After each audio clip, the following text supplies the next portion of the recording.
Why, hello, folks. Old Buster coming to you again. Well, this is going to be the last story. It's not necessarily the first one or the last one, but it's the one I forgot to read early on. It's called More Buster. Well, I know all you folks are saying, well, I know he puts one every week and whatnot, but I think we're going to kind of sit back a little bit and rest and see if anybody wants to email me at busterandtheboys@yahoo.com. If they don't, that's well and good. If you got a chuckle out of it, that's good. Or if it reminded you of something when you was a young'un, that's good. But if not, at least you got an opinion you didn't like it. But this will be the last one. I think we've got somewhere like 68 or 69 of them. And there's plenty to listen to if you want to listen to them. More Buster. He done it. Now, Buster hitchhiked plumb to Crossville, Tennessee to see his and real daddy.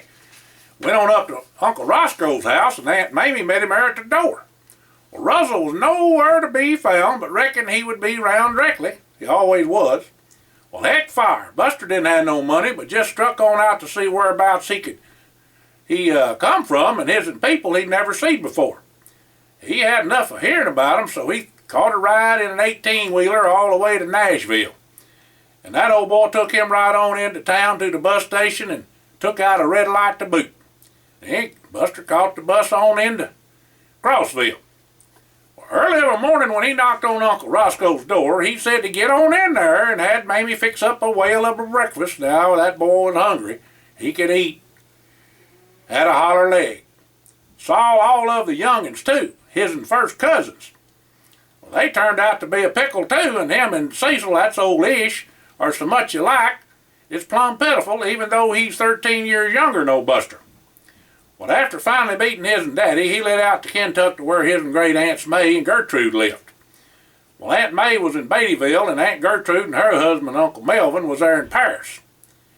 He growed tobacco, you know. He stayed there for a spell, and his and Grandpa and Grandma Orlichek come up too. They stayed the night and went on a visiting after that.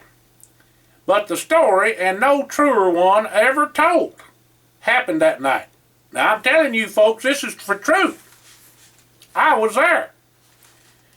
Well, they all got ready for bed, and Uncle Melvin put Buster upstairs in the spare room and give his and Grandpa Gus and Grandma Clara the bedroom downstairs. Well, when they went upstairs to get Buster settled in, he noticed the light was a bare bulb hanging from an old-timey wire. 2-wire, you know. No cover or nothing. Just a switch on the wall or a pull switch. In this case, it was just a pull switch. The door was open, and when they was a-leaving, they couldn't shut that door. Now, the floorboards was so warped that the door couldn't open or close because the boards bowed up into a V about 2 inches or so high, and the door couldn't go over it.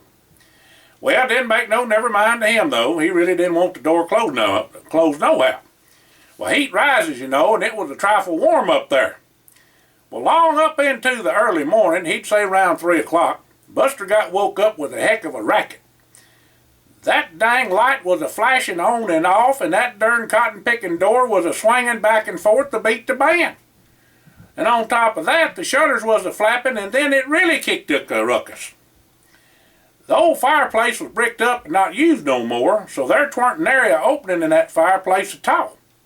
Some kind of spook come a-rushing down that there chimney and out that fireplace with the shutters a-banging and wind a-blowing and a light a-flashing and a door a-swinging. And boy, howdy did Buster ever light a shut.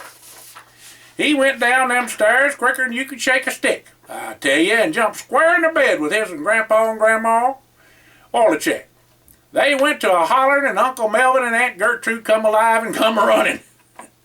Well, he told them what all was a-happen up there, and Uncle Melvin got a flashlight, and Grandpa Gus and Buster went upstairs with him.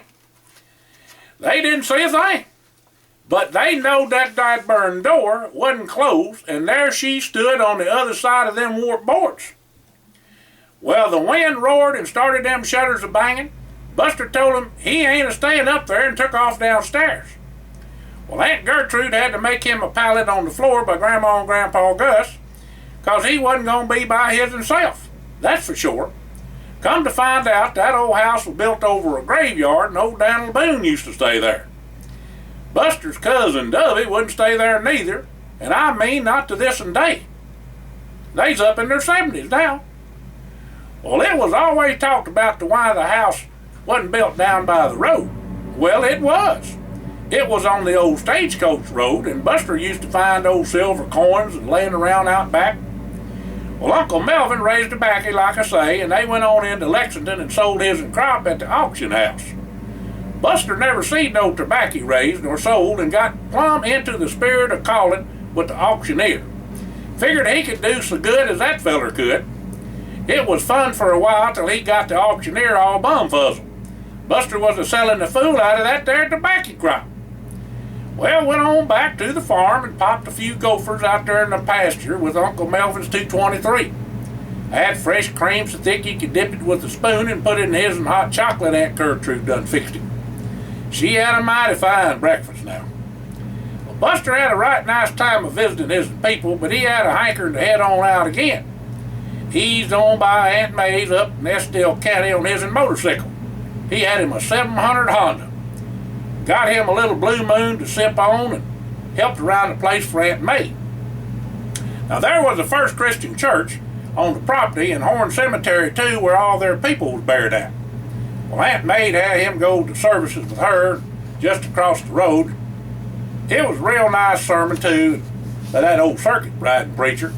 He rode a good mule also. He wasn't as hard-headed as you think he was.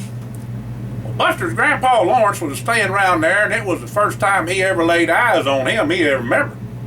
But he used to take care of him down in Arkansas when he was a toddler. He was a bear of a man, just strong as an ox. His and brothers, Uncle Jake and Uncle Bill, come up on the next Sunday and said they was going to baptize Grandpa Lawrence. Well, he was a-feeling poorly and had the diabetes, you know, and wanted to be right with the Lord before he left this here earth. Well, Jake was a Church of Christ preacher and Bill was a Pentecostal preacher, and so not to have a conniption fit of who was going to dunk Grandpa Lawrence, they both decided to do it right smack dab at Big Sinking Creek. They got Grandpa Lawrence into the water but couldn't get him down. He wore size 60 overall about then and was a handful to say the least. Well, they hollered out, "Buster, get on in here and help get Lawrence under and up." So he kicked off his and shoes and marched right on in the creek and grabbed a hold of his and Grandpa Lawrence and put him under. Well, Buster was right stout his itself and took after his daddy's side for that. Got him up and out and dried off and then had Sunday dinner on the ground. What a feast they had. Got fuller to tick, I tell you. Some of the best eating he ever had, and he could eat back then now for sure. Well, all the women folk had been a-crying was so happy Grandpa Lawrence was saved and going to heaven. Glad he could be a part of that, he said. There's a right smart of a tale to tell yet, but he reckoned he'd better ease on back where he come from in Arkansas. Buster's mama was there, and his and Grandpa Gus and Grandma Clara, and he had a graduation to make, chores to do, and to meet old Chicken James in the morning. I always had a little snort with him, and he was a-coming in and he was a-going out. The old chicken used to say you could eat everything about a chicken but his beak. He was a mess, that old chicken was. Reckon he was a-coming in when Buster had been out a-catting around all night. Grandpa Gus used to say the worst thing that ever happened to him was a car. All he wanted was fast cars and faster women. Just looking for love is all, and found it too sometimes. Well, he had to get on with it, so he joined up with the Air Corps. Buster's my name and the traveling's my game, so Buster and the boys are off to get into some kind of mischief. All good boys, but they could sure enough find something to get into. Old Buster hired Jesse, Walter. Tell y'all about that another time. Well, night now. Gotta get on up, come alive, as Uncle Roscoe used to say. He'll crank that wall phone at the neighbors if no one's up and on the parley line and tell y'all when he's a-coming to town on Saturday. Got levies to butt first. Well, see y'all then. This old Buster signing out. Y'all have a blessed day. And we might have another story someday. I'll let you know.